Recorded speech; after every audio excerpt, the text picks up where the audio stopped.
YouTube deleted my whole channel. I was thinking I was doing great, making videos, building an audience, and bam, my whole channel gone. Every single video has been deleted by YouTube. They deleted my channel on account of being deceptive. For those of you that don't know me, I'm a certified mental health care worker and I give energetic sessions. And I'm pretty sure the latter part is what YouTube struggles over with my channel. Not only that, but they banned me from making videos ever again. So what is my crime befitting of this heavy a punishment? I make two types of videos. One is like for mental health, you know, how to get in your power, how to become happy, how to ground yourself. And the other part of my videos is channeled messages. The crime obviously is in my channeled messages where, you know, I work a lot with spirit guides and I don't want to argue with anyone about that because that's not what this is about. But I get information from spirit guides, like I have really clear contact with them. And the thing is, I am not the only one doing this. You know, the lower scanning is seriously talking about aliens coming from different planets and universes and stuff. And there's Bashar, which a spirit guide is literally talking through, or it is himself actually. Cryon, there's light language channeling, but somehow I'm a big scam. But what I think makes YouTube a scam is that I cannot reach anybody about this. There's not a team, there's not an employer, you know, employee of YouTube that I can reach and say like, hey, what is the problem? You know, can we talk through this somehow? I literally just get some bot email that is saying, hey, I'm sorry, this may be upsetting, but we've deleted your whole channel because you either had spam, scam, or deceptive activity. Not even mentioning which one it is, so I kind of have to guess. I can, however, write like a formal appeal and say like, hey, I think you guys are wrong.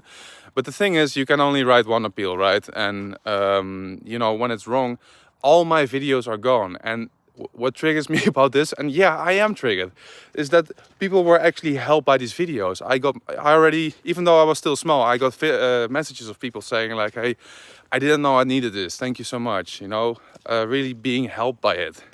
No one on my YouTube channel ever booked a session with me. You know, I'm just being honest about this stuff. It's also not my point of the YouTube videos to have people book sessions with me. It is my point to share the tools that I have with the world, because, man, I have a lot of tools with, you know, giving sessions, walking people through trauma, working in psychiatric clinics. All these things are real, you know. And I've seen people change. My God, I've seen them change.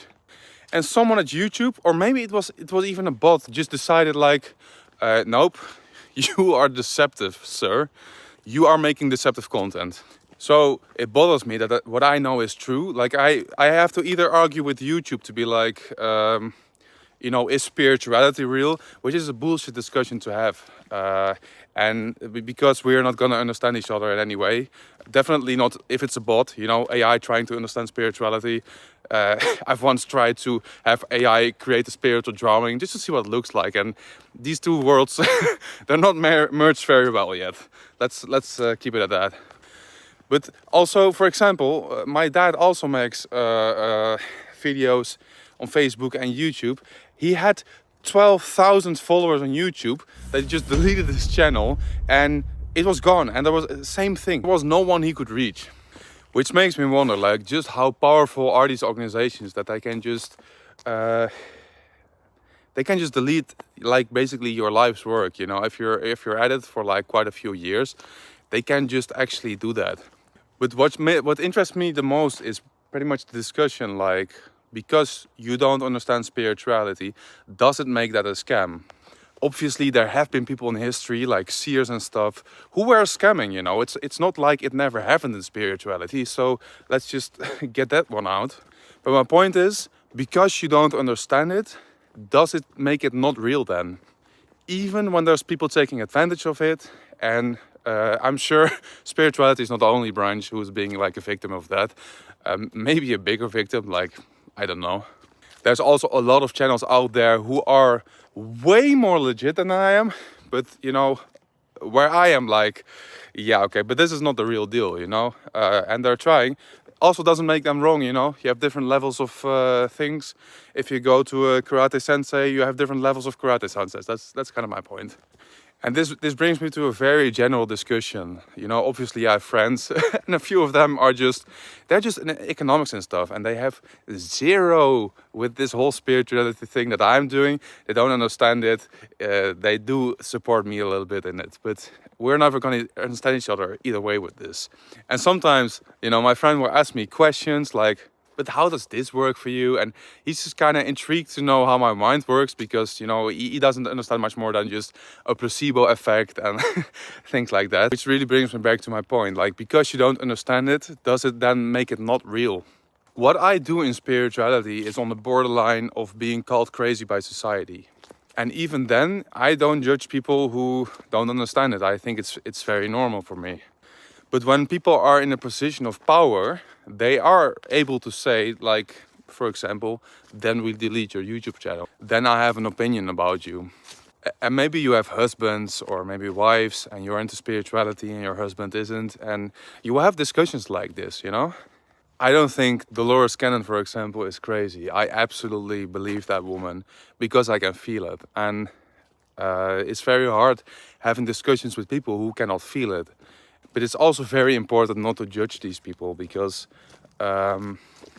it takes time. It's really a process. There's a lot of reasons why people stopped trusting their deep inner instinct in these things. And the heavier, you know, they deny themselves, the heavier their reaction to you will be when you are in love and spirituality, spiritual energies and stuff, because people can feel that on a deep level.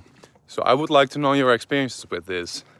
Write me in the comments. I'm really, if you struggle with this, or how you go about these things in your life. How do you deal with people that are not accepting your spirituality or even think you're crazy? Do you maybe have a better approach than me? I want to invite you all to comment something right now on this video. Because I'm desperate to know your experiences here. You know, being spiritual in this modern age, it's a crazy ride, and it's just good to sometimes share experiences with like-minded people. So that's why I invite you all, even if it's just a small comment. One or two comments, it makes me happy. My goal is to share the tools that I have with the world, and I will continue doing so in any shape or form. But yeah, this was a bummer. Luckily, as you see, they gave me my channel back after having written an appeal explaining what it was about. And I wish to see you all next week with my new video. So ciao ciao, if my channel is still there then.